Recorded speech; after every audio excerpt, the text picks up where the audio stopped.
Mesdames, messieurs, il a fait rire toute une nation. Mais c'est dans un silence presque absolu que Louis de Funès-Palacio s'est éteint le 27 janvier 1983, à l'âge de 68 ans. Pas de cérémonie officielle, pas d'hommage national, juste des funérailles intimes à Le Cellier, en Loire-Atlantique, loin des caméras, loin du vacarme médiatique. Pourtant, derrière cette simplicité feinte se cache une réalité bien plus complexe. Considéré comme l'acteur le plus rentable de l'histoire du cinéma français, Louis de Funès laissait derrière lui une œuvre colossale, mais aussi un patrimoine opaque, entouré de mystères. Droits d'auteur, redevances télévisées, exploitation de son image, autant de leviers économiques qui, après sa mort, ont suscité prudence, interrogation et silence. Son testament, bien que rédigé, n'a jamais été rendu public. Ce mutisme, combiné à la gestion ultra discrète de son héritage familial, alimente encore aujourd'hui les spéculations. Qu'a-t-il réellement légué? À qui? Et selon quels termes? Né Louis-Germain David de Funès de Galarza, le 30 et 1 juillet 1914 à Courbevoie, il grandit dans une famille d'origine aristocratique espagnole. Rien dans son enfance ne prédestine ce garçon timide et peu studieux à devenir une légende du 7e art. Il quitte rapidement l'école de commerce où on l'a inscrit pour se plonger dans sa véritable passion, la musique. Pianiste dans les bars de Pigalle, il joue du jazz dans l'indifférence générale. Mais c'est là, dans la pénombre des cabarets, qu'il développe son essence aiguë de l'observation et son don pour la caricature. Il amuse ses collègues et les clients avec ses mimiques exagérées sans imaginer un instant que ce talent deviendrait sa marque de fabrique. Ses débuts au cinéma sont tardifs, plus de 30 ans, et déjà une dizaine de petits rôles non crédités dans les années 1940 et 1950. Il patiente, invisible, dans l'ombre des plateaux, puis vient 1963. Pouic Pouic marque le début de l'ascension. Mais c'est surtout 1964 et le gendarme de Saint-Tropez qui le propulse au firmament. Avec Michel Galabru, il forme un duo inoubliable. Son personnage de Ludovic Cruchot s'inscrit aussitôt dans le cœur des Français. Le succès est fulgurant, massif, populaire. Les salles se remplissent, les répliques deviennent cultes, ses grimaces et son débit survolté définissent un style unique. Pourtant, derrière le comique hystérique se cache un homme rigoureux, presque maniaque. Il exigeait une précision chirurgicale sur les placements de caméra, relisait chaque contrat ligne par ligne, vérifiait scrupuleusement les droits d'exploitation de ses films et tenait ses comptes avec une discipline de comptable. Louis de Funès n'était pas un mondain. Il fuyait les cocktails, les interviews, les mondanités. Il préférait la quiétude de son château de Clermont, à Le Cellier, près de Nantes, où il vivait entouré de sa femme, Jeanne, et de ses fils. Au sommet de sa gloire, il enchaîne les triomphes. Fantomas, La Grande Vadrouille, Le Cornio, Les Aventures de Rabbi Jacob. Des films qui battent tous les records. Certains dépassent les 10 millions d'entrées. Il devient l'acteur le plus rentable de France, peut-être même d'Europe. Mais la célébrité ne l'aveugle pas. Très tôt, il anticipe l'après. Il encadre strictement l'usage de son image, refuse les signatures en blanc et ne laisse jamais les studios décider à sa place. Sa santé, elle, ne suit pas le rythme effréné des tournages. En 1975, un double infarctus le force à ralentir. Il revient en 1980, avec La Soupe aux choux, un dernier triomphe avant de tirer sa révérence. Ces dernières années se passent dans un cocon familial, loin des projecteurs. Aucun scandale, aucune polémique, juste un silence protecteur presque monacal. Ce contraste saisissant entre l'explosion publique et la retenue privée forge l'énigme Louis de Funès. Le Hétila, en 27 janvier 1983, il est admis à l'hôpital de Nantes pour des examens de routine. Dans la matinée, son état se dégrade brutalement. Malgré les efforts du personnel médical, rien ne peut le sauver. À ses côtés, Jeanne Bexey, son épouse de toujours, apprend la nouvelle en premier. Elle la transmet à leur fils. La France perd l'un de ses trésors les plus précieux. Pourtant, curieusement, les potas et le monnaie il n'y a aucun hommage national ne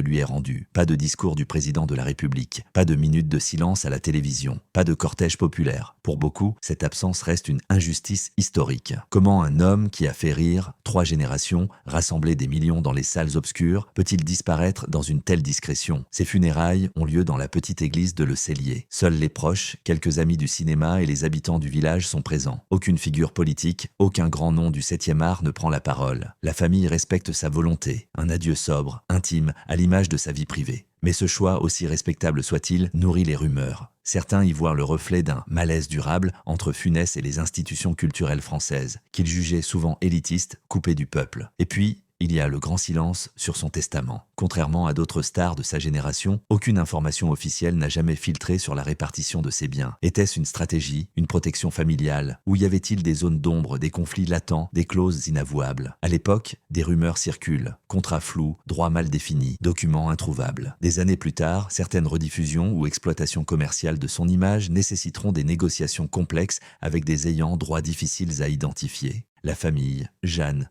Patrick, médecin, et Olivier, pilote de ligne, ancien acteur, garde un silence absolu sur les questions financières. Aucune interview, aucune déclaration. Cette discrétion, humaine et respectable, ne fait qu'alimenter le flou. Et à sa mort, Louis de Funès laisse derrière lui bien plus qu'un héritage artistique, un empire économique invisible. Aucun chiffre officiel n'a jamais été communiqué sur la valeur de sa fortune. Pourtant, on sait qu'il possédait le château de Clermont, toujours détenu par ses descendants, des droits sur plus de 140 films, dont certains parmi les plus grands succès du box-office français, des redevances perpétuelles issues des rediffusions, des ventes à l'étranger, des éditions collector. Mais la gestion de ces droits s'est heurtée à des obstacles juridiques. À l'époque, la législation ne prévoyait pas clairement les revenus liés à la télévision ou au marché international. Certains contrats signés par Funès ne couvraient pas ses usages futurs. Résultat, après sa mort, des négociations confidentielles s'enchaînent. La famille, prudente, verrouille l'accès à l'image de l'acteur. Aucun produit dérivé tapageur, aucune campagne publicitaire utilisant son visage sans contrôle, aucun documentaire autorisé. Tout est filtré, maîtrisé, protégé. Et pourtant,